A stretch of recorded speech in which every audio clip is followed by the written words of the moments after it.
अमावस्या तिथि है आने वाले 29 मार्च को। पहले ही मैं आपको बता दूं कि इस दिन खंडग्रास सूर्य ग्रहण भी है, लेकिन यह सूर्य ग्रहण भारत में नहीं दिखेगा, इसलिए भारत में कोई भी नियम लागू नहीं है, नियम पालनीय नहीं है। चाहे वह गर्भवती स्त्री ही क्यों ना हो, भारत में इसका कुछ भी अस्तित्व नहीं है। अब हम लोग आगे बढ़ते हैं अमावस्या के विषय पर।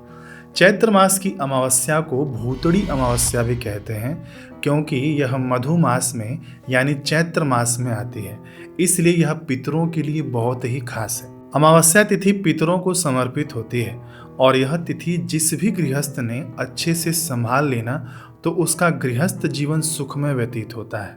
शास्त्र कहते हैं कि देवताओं से भी पहले पितरों की पूजा करनी चाहिए। देखिए, हमारा 30 दिन जो होता है यानी एक महीना, वह पितरों के लिए एक दिन होता है, जिसमें से उनका 15 दिन रात्रि होती है और 15 दिन दिन का होता है। तो अमावस्या तिथि जो है ना, वह पितरों की सुबह मानी गई है, इसलिए जो भी सदगृहस्थ हर अमावस्या को पितरों को तृप्त करते हैं उनका जीवन खुशहाल होता है। उनको कभी पितृ दोष नहीं लगता, उनके पूरे परिवार पर पितृ दोष नहीं लगता है।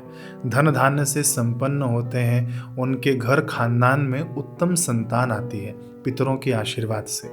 तो इस दिन हमको क्या करना चाहिए?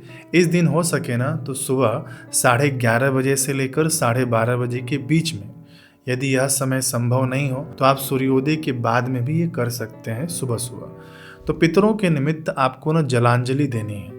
एक तांबे का लोटा रखना, उसके अंदर पहले गंगा जल डालना, फिर सादा जल डालना, फिर उसके बाद कुशा डालना, काला तिल डालना और तुलसी पत्र डालना। कुशा नहीं मिले तो कोई बात नहीं, तुलसी पत्र जरूर डालना, लेकिन तुलसी पत्र अमावस्या के दिन नहीं तोड़ना चाहिए। 1-2 दिन पहले का आप टूटा हुआ भी डाल सकते हैं, अथवा तो भगवान को चढ़ाया हुआ तुलसी पत्र भी उठाकर आप लोग उस जल में डाल सकते हैं। तुलसी पत्र कभी जूठा नहीं होता, तुलसी पत्र कभी बासी नहीं होता। सूखे हुए तुलसी पत्र का भी उपयोग आप कर सकते हैं। तो वह लोटा आप सामने रख देना और गीता जी के 7वें अध्याय का पाठ करना। किसी को पाठ करना नहीं आता हो संस्कृत में तो मैं लिंक दे दूंगा आपको डिस्क्रिप्शन में, वहां से आप लोग पाठ सुन लेना उस जल में देखते देखते, तो वही पुण्य लाभ आपको मिलेगा। फिर उस लोटे को आप हाथ में उठाना और संकल्प करना कि मैं अपने गीता जी के किए हुए 7वें अध्याय के पाठ का पुण्य अपने पितरों को अर्पित करता हूँ। देखते हुए आप बोलना, फिर वह जल दक्षिण दिशा की ओर मुख करके अर्पित कर देना। वीडियो में देखिए कैसे आपको जल देना है। अब ये जल ना डायरेक्ट आप पीपल देवता में दे सकते हैं तो अच्छी बात है। यदि पीपल देवता में नहीं दे सकते हैं, घर में ही दे रहे हैं, तो दक्षिण दिशा की ओर मुख करके किसी भी बर्तन में आप दे देना और वह जल उठाकर पीपल के मूल में डाल देना। इससे महाराज पितरों को अखंड तृप्ति मिलती है। पितरों के निमित्त आप गौ के लिए भी कुछ दान पुण्य कर देना, गरीबों के लिए भी आप दान पुण्य कर देना। और इस दिन ना आपको विशेष रूप से काले तिल के लड्डू का दान करना चाहिए। किसी गरीब गुरबे को दे सकते हैं आप, अथवा तो मंदिर में भी आप दे सकते हैं। स्कंद पुराण के प्रभास खंड में आता है कि अमावस्यायाम नरो यस्तु परान्नम उपभुंजते तस्य मास कृतम पुण्यम अन्नदातुः प्रजायते। इसका अर्थ होता है कि जो व्यक्ति अमावस्या को दूसरे का अन्न खाता है उसका महीने भर का पुण्य अन्नदाता को मिल जाता है। यानी हमने किसी का अन्न खाया ना, तो वह हमारा पुण्य जो है एक महीने से जो हमने एकत्रित कर रखा हो, तो वह पुण्य अन्नदाता को मिल जाता है। तो इस दिन बिल्कुल भी आपको सावधानी पूर्वक दूसरे का अन्न खाने से बचना चाहिए, दान का अन्न खाने से बचना चाहिए। कई भंडारे चलते हैं, लोगों को पता होता है ना, तो अमावस्या के दिन भंडारे चलाते हैं, लेकिन उन भंडारों से आप बचिएगा। ठीक है, कोई गरीब है ना, कोई असहाय है, वो खाएंगे तो उनको दोष नहीं लगेगा, उनका पुण्य नाश नहीं होगा। उल्टा अन्नदाता को पुण्य भगवान देंगे, प्रकृति देगी। लेकिन आप समर्थ हैं और किसी के दान का खाते हैं तो एक महीने का पुण्य आपका नाश होता है। लेकिन आप लोग पूछते हैं कि हम ऑफिस में जाते हैं, दूसरों के साथ शेयर करना पड़ता है हमको टिफ़िन, तो क्या करें? या कहीं रिश्तेदार के यहाँ हम जाते हैं, उनके घर पे, तो चाय पानी लेना पड़ता है, हम क्या करें? तो इसका उत्तर मैं कहूँगा कि सबसे पहले आप अपनी विवेक का उपयोग करिएगा। ठीक है, कि एक चाय के बदले आप अपना एक महीने का पुण्य तो नहीं दे रहे हैं। मैं यही कहूँगा फिर से कि जितना हो सके आप अमावस्या के दिन दूसरे का अन्न खाने से बचिएगा, दान का अन्न खाने से बचिएगा, ठीक है।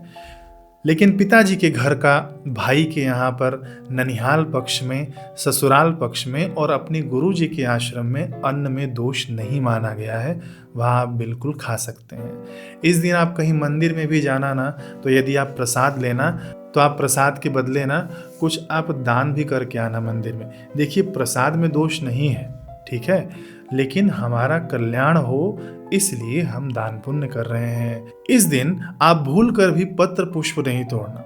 विष्णु पुराण के अनुसार जो भी इस दिन पत्र पुष्प तोड़ते हैं उनको ब्रह्म हत्या का पाप लगता है। तो पितरों के निमित्त आप एक दिन पहले से ही तुलसी पत्र ले आना, अथवा तो माली के यहाँ से ले आना।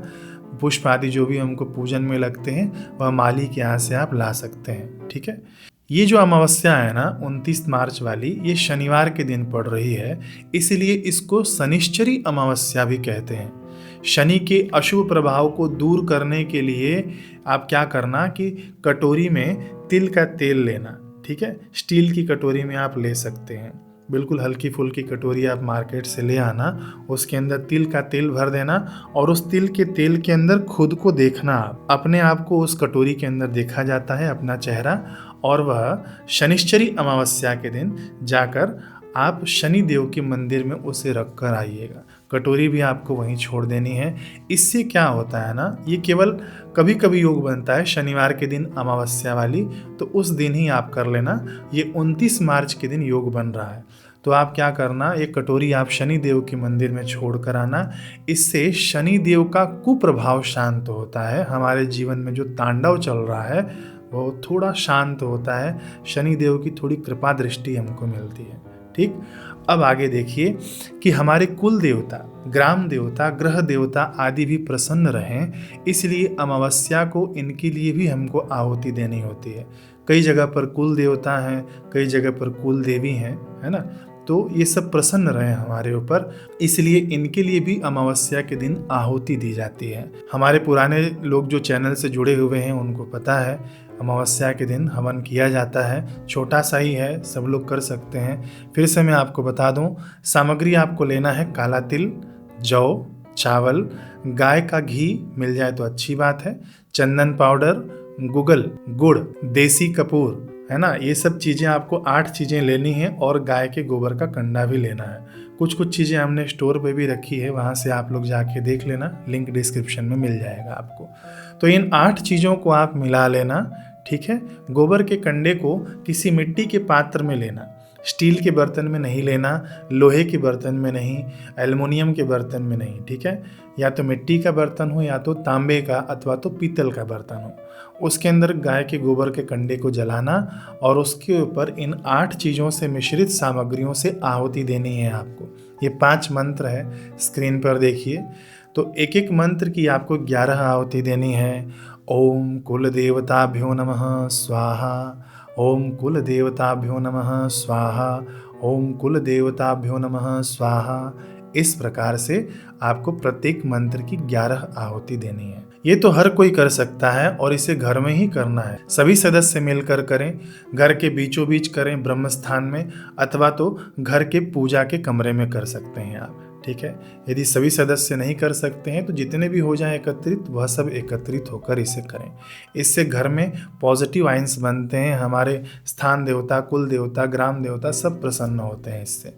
थोड़े ही दिनों में इस प्रयोग से आपकी गरीबी दूर होगी, स्वास्थ्य में वृद्धि होगी, समृद्धि बढ़ेगी और मन की प्रसन्नता भी दिखाई देगी। तो ये थी अमावस्या की डिटेल्ड वीडियो। बाकी कुछ रह गया हो तो कमेंट में पूछिएगा, मैं उसका जवाब दूंगा।